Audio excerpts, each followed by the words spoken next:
ब्रह्म परमात्मा श्री जगन्नाथ जी ने अपने रहने के लिए ये क्षेत्र चुना। ये ऐसा क्षेत्र है कि जहाँ पे अनेकों अनेक देवता श्री जगन्नाथ जी के साथ निवास करते हैं।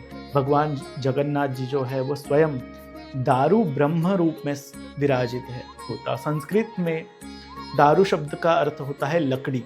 जब भी अधिक मास में अधिक आषाढ़ पड़ता है तो उस अधिक आषाढ़ के समय पे भगवान की नई मूर्ति बनाई जाती है। इस जगन्नाथ के जो मंदिर की मालकिन है वो माँ लक्ष्मी है। नीलाचल निवासाय नित्याय परमात्मने बलभद्र सुभद्राभ्याम जगन्नाथाय ते नमः। नमस्कार दोस्तों, मैं विनायक खरात आपका गाथा श्री जगन्नाथ की इस वीडियो सीरीज़ में स्वागत करता हूँ। तो दोस्तों, छोटा सा परिचय दे देता हूँ। एक्चुअली ये जो वीडियो सीरीज़ है वो मैंने मराठी में शुरू की थी, बट आप में से बहुत सारे लोगों ने कमेंट करके कहा कि प्लीज़ हिंदी में बोलिए, सो इसलिए मैं ये अब हिंदी में लेके आ रहा हूँ आपके लिए। ये वीडियो सीरीज श्री जगन्नाथ के ऊपर शुरू करने के लिए मोटिवेशन ये था कि मैं एक आर्टिस्ट हूँ और ये जो आप स्क्रीन पे पेंटिंग्स देख रहे हैं, ये जो बहुत फेमस पेंटिंग्स है, ये मैंने बनाए हुए हैं।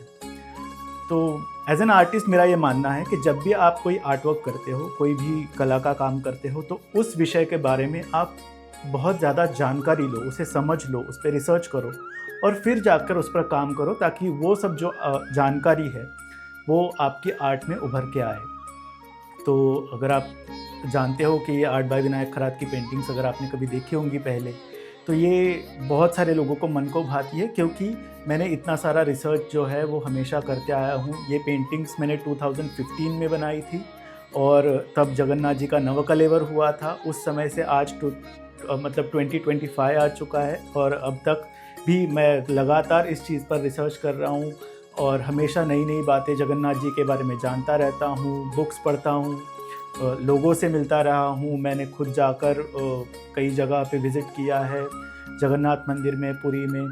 तो इसी माध्यम से जो भी सारी जानकारी मेरे पास आई है, तो मैंने सोचा कि ये जानकारी मेरे जो दर्शक हैं उनको मैं एक वीडियो सीरीज़ के फॉर्म में लेके आऊँ।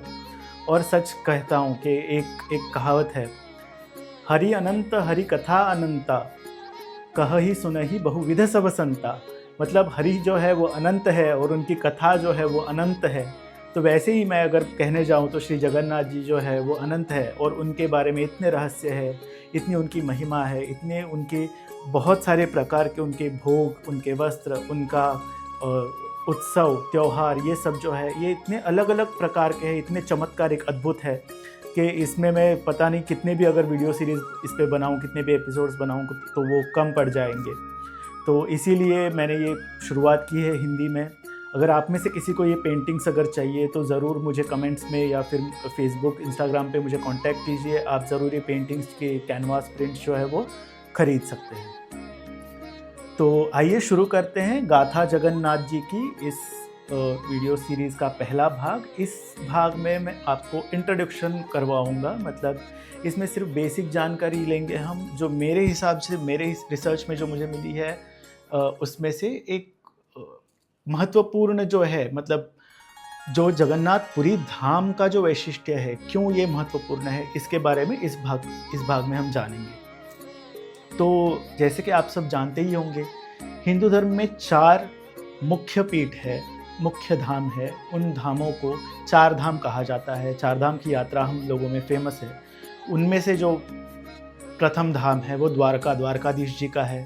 द्वितीय जो धाम है वो बद्रीनाथ जी का है। तृतीय धाम जो है वो रामेश्वरम में श्री महादेव जी का है और चतुर्थ धाम जो है वो पुरी में श्री जगन्नाथ जी का है। तो ऐसा कहते हैं, भगवान विष्णु की जो दिनचर्या होती है उसमें वो स्नान जो करते हैं वो रामेश्वरम में करते हैं, द्वारका में जाके वो श्रृंगार करते हैं, जगन्नाथपुरी में जाके वो भोजन करते हैं और बद्रीनाथ में जाके वो निद्रा करते हैं। तो ये उनका दिनक्रम होता है। तो इसीलिए साक्षात परब्रह्म परमात्मा श्री जगन्नाथ जी ने अपने रहने के लिए ये क्षेत्र चुना। इस क्षेत्र का प्राचीन नाम है पुरुषोत्तम क्षेत्र, पुरुषोत्तमपुरी। इसी को अभी जगन्नाथपुरी के नाम से जाना जाता है। तो ये ऐसा क्षेत्र है कि जहाँ पे अनेकों अनेक देवता श्री जगन्नाथ जी के साथ निवास करते हैं। मतलब जैसे अब अगर आप काशी में गए हो तो काशी में शिव जी के साथ अनेकों अनेक 64 योगिनियाँ है, विनायक है, अनेक प्रकार के गणेश हैं, शक्तियाँ हैं, तो भैरव बाबा है, इस प्रकार के अनेक अनेक देवता वहाँ पे वास करते हैं। वैसे ही उसी प्रकार से श्री पुरी धाम जो है, जो पुरी धाम में भी अनेकों अनेक प्रकार के देवता वास करते हैं। 5 प्रकार के महादेव है जिनको पंच पांडव कहा जाता है, वो जगन्नाथ जी को घेरे हुए हैं। 8 प्रकार की चंडियाँ है जिनको अष्टचंडी कहा जाता है, वो भगवान जी के आसपास है। और इन सब के बीच में एक शंख के आकार के इस क्षेत्र में, पुरी को शंख क्षेत्र कहा जाता है, तो इस शंख के आकार के क्षेत्र में भगवान जगन्नाथ जी जो है वो स्वयं दारू ब्रह्म रूप में विराजित है। अब दारू ब्रह्म मतलब क्या होता है? तो ये दारू जो हम नॉर्मली जो जिसको दारू बोलते हैं वो नहीं होता। संस्कृत में दारू शब्द का अर्थ होता है लकड़ी, लकड़ी से बना हुआ, लकड़ी से बना हुआ परब्रह्म वो है दारू ब्रह्म। इसीलिए जगन्नाथ जी महाप्रभु को दारू ब्रह्म कहा जाता है। और ऐसा अगर आपने देखा होगा कि हमारे हिंदू रीति रिवाजों में ये होता है कि अलग अलग प्रकार की मूर्तियाँ होती है। मतलब मूर्ति किस किस प्रकार की हो सकती है? मिट्टी की हो सकती है, लकड़ी की हो सकती है, धातु की हो सकती है, और मणिमय विग्रह होते हैं जो ज्वेल्स से बने हुए होते हैं। तो ये जो अलग अलग टाइप्स जो होते हैं वो अलग अलग प्रकार की पत्थर की बनी हुई मूर्तियाँ जो हम हमेशा जो देवालयों में देखते हैं वो होती है। तो ये अलग अलग प्रकार के विग्रह होते हैं, और उनमें से एक जो बहुत कम पाया जाता है वो प्रकार है लकड़ी का विग्रह। क्योंकि क्या होता है, लकड़ी का विग्रह ज़्यादा क्यों नहीं पाया जाता? तो लकड़ी जो है वो नाशवंत होती है, इसलिए लकड़ी के विग्रह जो है वो बहुत कम जगह पे पाए जाते हैं। लेकिन जगन्नाथ महाप्रभु ऐसे यूनिक है, इतने अद्भुत है कि उनका जो विग्रह है, और इनके विग्रह छोटे नहीं है। आप अगर भगवान जी के विग्रह देखो तो भगवान जगन्नाथ, बलभद्र, सुभद्रा और सुदर्शन जी, इन सब के विग्रह पूर्णतः लकड़ी से बने हुए हैं और बहुत बड़े हैं। तो इन विग्रहों को मेंटेन करना भी एक टास्क होता है। लेकिन सोचिए, सत्य युग से, परंपरा से, इतने युगों से, सालों से, वर्षों से, महीनों से, दिनों से भगवान जगन्नाथ जी नित्य नूतन स्वरूप में इस पुरी धाम में विराजित है। हर 12 साल में, हर 19 साल में जब भी अधिक मास में अधिक आषाढ़ पड़ता है, तो उस अधिक आषाढ़ के समय पे भगवान की नई मूर्ति बनाई जाती है। उस प्रोसेस को नवकलेवर कहते हैं। अब ये जो नवकलेवर है, इसका एक बहुत डिटेल्ड प्रोसेस है, वो किसी और वीडियो में आपको ज़रूर बताऊंगा। अभी के लिए जानते हैं श्री पुरी धाम के महत्व के बारे में। तो पुरी धाम में तीनों साइड से जो है वो समुद्र है, और बीच में जगन्नाथ महाप्रभु का मंदिर है। ऐसे कहते हैं, एक श्लोक है इस क्षेत्र के महिमा कहने वाला कि गंगायाम च जले मुक्ति, वाराणस्याम जले स्थले अंतरिक्षे मुक्ति च पुरुषोत्तमे। मतलब क्या है कि गंगा में अगर आप गंगा जल पी लो या फिर गंगा जल में आप नहा लो तो आपको मुक्ति मिल जाती है। आप गंगा में समाहित हो जाओ तो आपको मुक्ति मिल जाती है। वाराणस्याम जले स्थले, वाराणसी जो क्षेत्र है वहाँ पे जल और स्थल का मिलन जहाँ पे होता है, मणिकर्णिका घाट अगर आप जहाँ पे देखो, हरिश्चंद्र घाट देखो, तो उन घाटों पर आपको मुक्ति मिलती है जहाँ पे गंगा जी का और उस स्थल का मिलन होता है। लेकिन पुरी धाम, पुरी क्षेत्र ऐसा है कि यहाँ पे जले स्थले अंतरिक्षे मुक्ति च पुरुषोत्तम है। यहाँ पे जल में, मतलब जो समुद्र है वहाँ पर, स्वर्ग द्वार पर जहाँ पे स्मशान है वहाँ पर, जले स्थले अगर आपका पुरी में भी मृत्यु होता है तो भी, और अंतरिक्षे अगर हवा में जो कीटक जंतु है उनको भी जो पुरी क्षेत्र में होते हैं उनको मुक्ति मिल जाती है। तो ये है इसका महात्म्य। ये महात्म्य बहुत सारे अनेक पुराणों में वर्णन किया गया है। और इस जगह पे हम जानते हैं कि बहुत सारे महात्मा, जैसे कि आद्य शंकराचार्य हो गए, वल्लभाचार्य, गुरु नानक, कबीर, रामानुजाचार्य, इस ऐसे अनेक पंथों के अलग अलग आचार्य जिस समय में हुए, उन बड़े बड़े आचार्यों ने यहाँ पे महाप्रभु का दर्शन किया हुआ है, यहाँ पे वो रहे हैं, यहाँ पे उन्होंने साधना की है। तो इसी से आप जान सकते हैं कि क्षेत्र का कितना महत्व है। आज भी आप देखते होंगे रथ यात्रा होती है तो पूरे भारत भर से यहाँ पे लोग उमड़ पड़ते हैं। और कितनी विशेष बात है, मतलब ये उड़ीसा प्रदेश का गौरव है। ये क्षेत्र उड़ीसा के लिए अपना हृदय स्थल है, उड़ीसा के लोगों के लिए अपना स्वाभिमान है। लेकिन श्री पुरी के जो जगन्नाथ है उनका नाम श्री पुरीनाथ नहीं है, उनका नाम उड़ीसा नाथ नहीं है, उनका नाम है जगन्नाथ। मतलब वो भारतनाथ भी नहीं है, वो पूरे जग के नाथ है। तो इसी से उनकी जो महत्ता है वो हमें पता चलती है। यहाँ के उत्तुंग मंदिर, जिस मंदिर को श्री मंदिर कहा जाता है, उसमें रत्नवेदी पर श्री जगन्नाथ महाप्रभु अपने भाई बहन और अपने शस्त्र सुदर्शन के साथ विराजमान है। इस मंदिर को देखिए, स्वयं स्वामी जगन्नाथ है, जग के स्वामी है, लेकिन मंदिर को श्री मंदिर कहा जाता है। श्री मंदिर मतलब लक्ष्मी का मंदिर, मतलब इस जगन्नाथ के जो मंदिर की मालकिन है वो माँ लक्ष्मी है, मतलब उनका अधिकार यहाँ पे पहले है, ये यहाँ पे स्थापित होता है। और उड़िया लोगों में कहावत है कि इस मंदिर की तरफ जाने वाला जो रास्ता है जिस पे रथ चलता है उसको बड़दांड कहते हैं। बड़दांड मतलब बड़ा रास्ता, और जो मंदिर है उसको बड़ा देउल कहते हैं। बड़ा देउल मतलब बड़ा मंदिर, और जो भगवान है उनको बड़ा ठाकुर कहते हैं, मतलब बड़े भगवान। मतलब यहाँ पे सब कुछ भव्य और दिव्य है, इसीलिए ये धाम अपनी दिव्यता के लिए, अपनी भव्यता के लिए प्रसिद्ध है। तो ये हुए यहाँ के संत महात्मा, यहाँ का महत्व। और देखा जाए तो पुराणों में तो इसका वर्णन है ही, इसकी जो कथा है वो मैं आपको अगले एपिसोड में पूरी कथा बताऊंगा कि कैसे श्री जगन्नाथ महाप्रभु परब्रह्म जो है वो यहाँ पे आकर दारू विग्रह स्वरूप में विराजमान हुए। तो और इतिहास की नज़र से देखा जाए तो इतिहास की नज़र से भी अनेकानेक राजा, मतलब राजा ययाति केसरी हो, राजा चोड़गंगदेव हो, या तो अन्य जो नेपाल नरेश हो, अन्य जो अनेक राजा है वो भी यहाँ पे अपनी सेवाएं देते आ रहे हैं। उन्होंने भी जगन्नाथ जी को शिरोधार्य माना है। तो ये हुई जगन्नाथ जी के इस क्षेत्र के बारे में महती। अब कुछ बेसिक जो इम्पोर्टेंट श्लोक होते हैं, हमेशा ऐसे लगता है हमें कि हम जगन्नाथ जी की पूजा करना चाहते हैं, किस श्लोक से हम उनकी पूजा करें। तो उसमें एक बहुत सिंपल सा छोटा सा श्लोक है, उसको मैं आपको एक्सप्लेन करूँगा, आप सुनिए तो आपको उससे भी उनका महत्व पता चलेगा। नीलाचल निवासाय नित्याय परमात्मने बलभद्र सुभद्राभ्याम जगन्नाथाय ते नमः।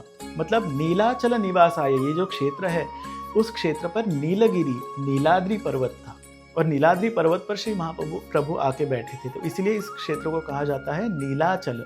नीलाचल निवासाय, जो नीलाचल में निवास करते हैं।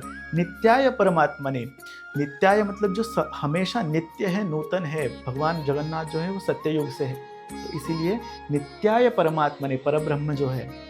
बलभद्र सुभद्राभ्याम, बलभद्र और सुभद्रा जी के साथ जगन्नाथाय ते नमः, मैं श्री जगन्नाथ जी को वंदन करता हूँ।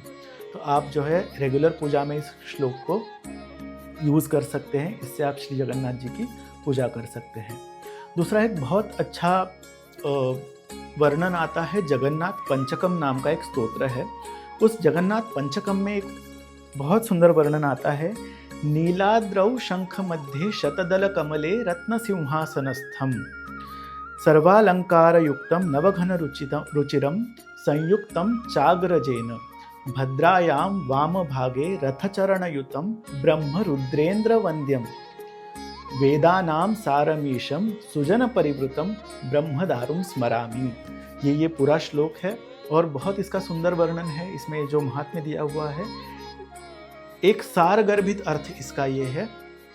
नीलाद्रौ शंख मध्ये शतदल कमले, नीलाद्रौ नीलाचल पर्वत पर, शंख मध्य, ये पूरी जो क्षेत्र है वो शंख क्षेत्र है। शंख क्षेत्र के अंदर शतदल कमले, 100 दलों का, 108 दलों का जो कमल है, उस कमल के अंदर रत्न सिंहासनस्थम। अब ये बहुत इंटरेस्टिंग वर्ड है, रत्न सिंहासनस्थम। जो महाप्रभु जो बैठे हैं, जगन्नाथ महाप्रभु, वो रत्न सिंहासन पे बैठे हुए हैं।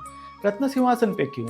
हम जब देखते हैं पुरी के मंदिर में जाके, तो महाप्रभु जो है वो एक काले रंग के पत्थर के जो वेदी होती है, प्लेटफॉर्म होता है, उसके ऊपर बैठे हुए हैं। तो इसको रत्न सिंहासन क्यों कहा गया है? तो देखिए, हम रत्न किसे मानते हैं? हीरा, मोती, माणिक, पन्ना, इन सबको हम रत्न मानते हैं। लेकिन इन रत्नों से भी अगर कुछ मौल्यवान है वैष्णवों के लिए तो वो है शालिग्राम। शालिग्राम को साक्षात भगवान विष्णु का स्वरूप माना जाता है। शालिग्राम को कभी किसी प्राण प्रतिष्ठा की जरूरत नहीं पड़ती। शालिग्राम अगर टूट भी जाए तो उन टूटे हुए टुकड़ों का भी आप पूजा कर सकते हैं, क्योंकि उसमें मूर्ति को भंग नहीं माना जाता, वो पूर्ण स्वरूप है। तो ये जो शालिग्राम है वो साक्षात नारायण स्वरूप है, और इसीलिए वो रत्नों से भी मूल्यवान है। और श्री जगन्नाथ महाप्रभु जिस रत्नवेदी पर बैठे हुए हैं, उस गर्भगृह में ऐसे कहा जाता है कि लक्ष लक्ष शालिग्राम जो है वो अंदर स्थापन किए गए हैं और उसके ऊपर वो जो रत्न वेदी है वो बनाई गई है। यही एक कारण है कि इस कारण की वजह से श्री चैतन्य महाप्रभु जो थे और भी कई सारे संत जो थे वो कभी भी श्री गरुड़ जो विराजमान है महाप्रभु के सामने, उस गरुड़ के आगे कभी नहीं जाते थे। वो गरुड़ से पीछे ही रहकर दर्शन लेते थे, क्योंकि अगर वो आगे चले जाते तो उनका पैर जो है वो उन शालिग्राम स्वरूप पे पड़ जाता। इसीलिए रत्न सिंहासनस्थम कहा गया है। महाप्रभु जो है वो रत्न के सिंहासन पर बैठे हुए हैं। सर्वालंकार युक्तम नवघन रुचिरम, सर्वालंकार युक्तम। महाप्रभु देखिए, महाप्रभु जो है काष्ठ से बने हुए हैं। उनके जो इतर मूर्तियों के जैसे हाथ होते हैं, पैर होते हैं, ऐसे हाथ पैर भी नहीं है। लेकिन क्या हुआ, महाप्रभु अलंकार प्रिय है, अलंकार प्रिय माधव। तो माधव जो है उनको अलंकार प्रिय है, तो इसीलिए नाना प्रकार के अलंकार आज भी जो देखा जाए तो दिन में अनेकों बार पुरी के श्री मंदिर में जो है वो भगवान के वस्त्र और अलंकार बदल दिए जाते हैं, और हर एक अलंकार अलग होता है और उसमें बहुत ही अनुपम सुंदर छवि भगवान की दिखती है। तो नाना अलंकार युक्तम नवघन रुचिरम, नवघन रुचिरम मतलब एक श्यामल मेघ की तरह, एक सुंदर काले मेघ की तरह श्री महाप्रभु जो है वह विराजमान है। कितनी सुंदर, मतलब काले रंग के महाप्रभु, शुभ्र धवल रंग के जो है वो भगवान बलराम, और पीले पीतवर्ण की जो है वो माँ सुभद्रा, ये अपने अलग अलग रंगों में यहाँ पे विराजमान है। और इन्हीं रंगों से ये देखिए, मतलब कितनी अजीब बात है कि जगन्नाथ महाप्रभु सिर्फ वैष्णवों के भगवान नहीं हैं, वो शाक्तों के भी भगवान हैं, वो शैव लोगों के भी भगवान है, वो गाणपत्य लोगों के भी भगवान है। मतलब ये सिर्फ वैष्णव पीठ नहीं है। कैसे? तो एक श्लोक है, उग्रतारा सुरापाणी सुभद्रा भुवनेश्वरी जगन्नाथ नीलाद्रव साक्षात दक्षिण कालिका। मतलब जो माँ सुभद्रा जो है वो साक्षात भुवनेश्वरी है, जो बलभद्र प्रभु जो है वो साक्षात उग्रतारा है, और जो जगन्नाथ जी है वो साक्षात दक्षिण कालिका है। ये शाक्त लोग इसे मानते हैं और इसी स्वरूप में उनका पूजा करते हैं। जो शाक्त है, जो विमला देवी की पूजा करते हैं, वो ऐसा मानते हैं कि विमला देवी के जो साक्षात भैरव है, जो वो जगन्नाथ स्वरूप है, जगन्नाथ जी है, और उनको भैरव स्वरूप में लोग पूजा करते हैं। कई लोग जो बलभद्र महाप्रभु है उनको शिव का अवतार मानते हैं और वैसे पूजा करते हैं। और अगर जब स्नान यात्रा होती है तो स्नान यात्रा में भगवान जी को गणेश हाथी वेश किया जाता है, श्री गणेश वेश किया जाता है। मतलब एक काला हाथी और एक सफ़ेद रंग का हाथी, ऐसे भगवान जगन्नाथ और बलभद्र प्रभु जो है उनको सजाया जाता है। मतलब गाणपत्य लोगों के लिए भी एक बहुत बड़ा पीठ है।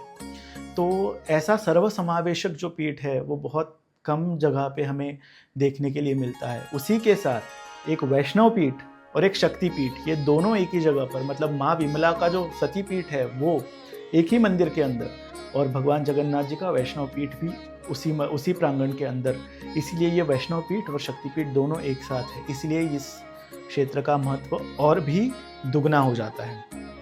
चलिए श्लोक की तरफ चलते हैं वापस। तो आगे है कि नवघन रुचिरम संयुक्तम चाग्रजेन, अग्रज मतलब बड़ा भाई, तो अपने बड़े भाई के साथ, बड़े भाई बलभद्र जी के साथ महाप्रभु वहाँ पे विराजमान है।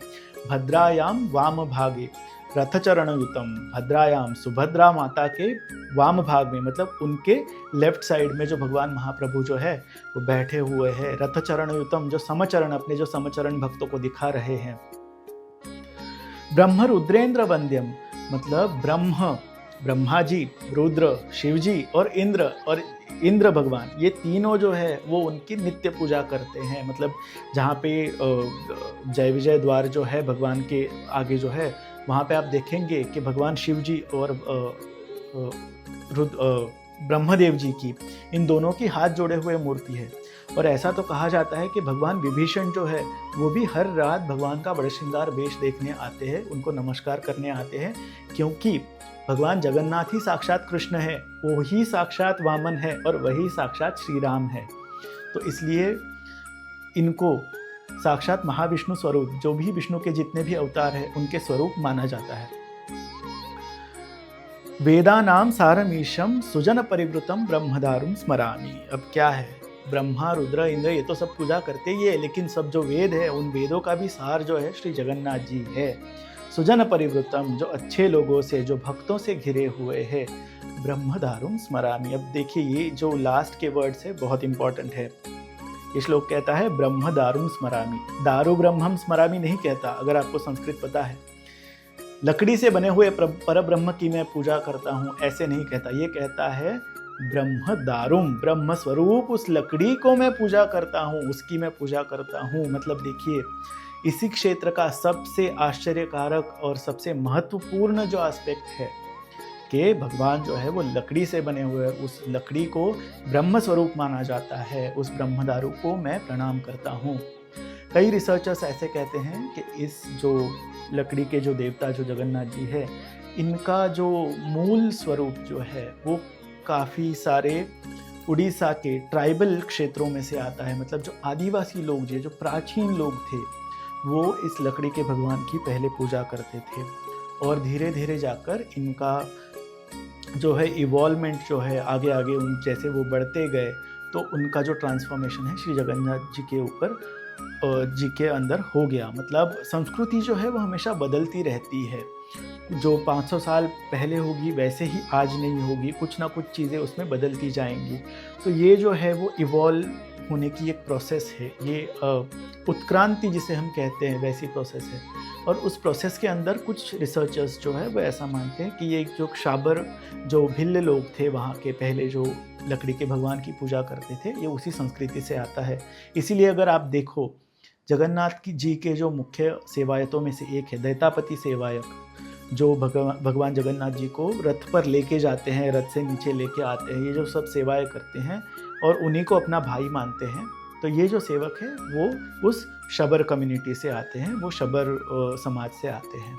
तो ये जो क्षेत्र है वहाँ पे देखिए कितने सारे अलग अलग कम्युनिटीज़ का, कितने सारे पंथों का यहाँ पे, कितने सारे देवताओं का यहाँ पे मिलाप होता है।